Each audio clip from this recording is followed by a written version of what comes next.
আসসালামু আলাইকুম, সবাই কেমন আছেন? দীর্ঘ এক যুগ পরে আমি ভিডিওতে ভয়েস ওভার দিচ্ছি। আসলে বারবার বাসা চেঞ্জ করা আর সঙ্গে নানা রকম অসুস্থতার মধ্যে দিয়ে গিয়েছি প্রায় 6-7 মাস। তো জীবন পুরোই এলোমেলো হয়ে গেছে। সেই এলোমেলো জীবনকে আবার আর কি গুছিয়ে নেওয়ার প্রচেষ্টা। জীবনটাই এমন, বারবার এলোমেলো হবে, আবার গোছাতে হবে, এটাই হচ্ছে মানব জীবন। তো যাই হোক, পুরো এক সপ্তাহ সূর্য মামা আমাদের পৃথিবী থেকে আর কি মাইন্ড করে চলে গিয়েছিল কোথাও। সে আবার আমাদের পৃথিবীতে ল্যান্ড করেছে। তো খুব সুন্দর রোদ বেরোতে আমি আমার ঘরের গাছগুলো বারান্দায় দিয়ে দিয়েছি রোদে। তো আসলে আমার অনেক গাছ ছিল, কিন্তু বারবার বাসা শিফট করাতে সব গাছই প্রায় মারা গেছে। কিছু গাছ আছে সেগুলোও আর কি অবস্থা খুব একটা ভালো না।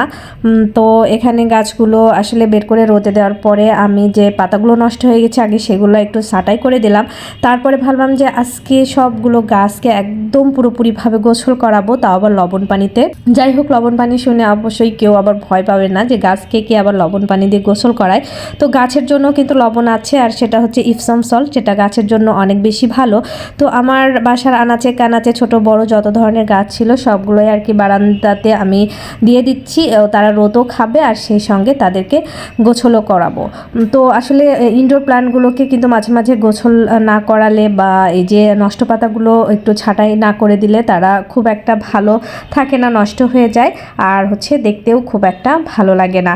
তো আসলে যে কোনো জিনিস যত্ন না নিলে কিন্তু খুব দ্রুত নষ্ট হয়ে যায়। আমার গাছপালার অবস্থাও আর কি সেই রকম। তো এই হচ্ছে গাছের লবণ, ইপসম সল্ট প্যাকেটের মধ্যেই থাকে। তো আমি প্যাকেট খুলে আর কি একটা জারের মধ্যে ঢুকিয়ে নিয়েছি।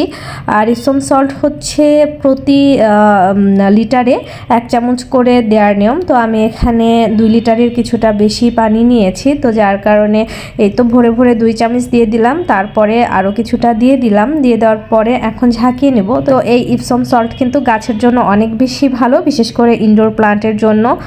তো গাছ হেলদি থাকে, পাতাগুলো অনেক সতেজ ও সবুজ থাকে, আর বেশ কিছু পুষ্টি গুণাগুণও কিন্তু এই ইপসম সল্ট থেকে গাছ হচ্ছে সংগ্রহ করে। তো ভালো করে ঝাঁকিয়ে নিয়েছি। এখন পুরো গাছ একদম গোছল করিয়ে দেব, পাতা এপিট ওপিট করে আমার বারান্দায় যত গাছ আছে সবগুলোকে। তো এতে করে পাতাগুলো অনেক সুন্দর হয়। আর ঘরে থাকা যে গাছগুলো মানে ইনডোর প্ল্যান্ট, এগুলোর তো পাতা দেখতেই সুন্দর লাগে। আর আমার এই তো মহারাজা মানি প্ল্যান্ট, এটা কিন্তু আর কি অনেক ভারী। তো আমার বারান্দায় ফুল গাছ সহ বেগুন গাছ, টমেটো গাছ যা যা আছে সব কিছুতেই আমি খুব ভালো করে এই ইপসম সল্ট মিশানো পানিটা স্প্রে করে দেব। তো বেসিক্যালি আমার ঘর সাজাতে আমার ইনডোর প্ল্যান্ট বা বিভিন্ন ধরনের গাছ আমি সবথেকে বেশি পছন্দ করি। ঘরের আনাচে কানাচে একটু গাছ রাখলে মনের ভেতরে কেন জানি বেশ ভালো লাগা একটা কাজ করে। তো আমার কিন্তু খুব শখের 2টা শশা গাছ আছে। তো সেখানে দেখা যাচ্ছে ছোট ছোট শশাও ধরেছে। এখন দেখার বিষয় যে শশাগুলো শেষ পর্যন্ত টেকে কিনা।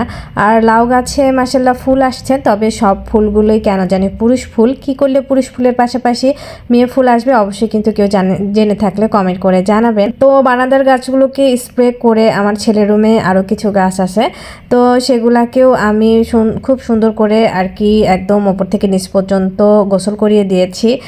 আর আমার বাসায় বেশ কিছু সুন্দর মানি প্ল্যান্ট আছে, তার মধ্যে এই একটা, এটা কিন্তু আরও বেশি ঝোপালো ছিল। তো আমি আসলে ছেটে দিয়েছি, দিয়ে আবার নতুন করে সব কুশি বের হয়ে আবার তার নতুন করে সৌন্দর্য বৃদ্ধি করছে।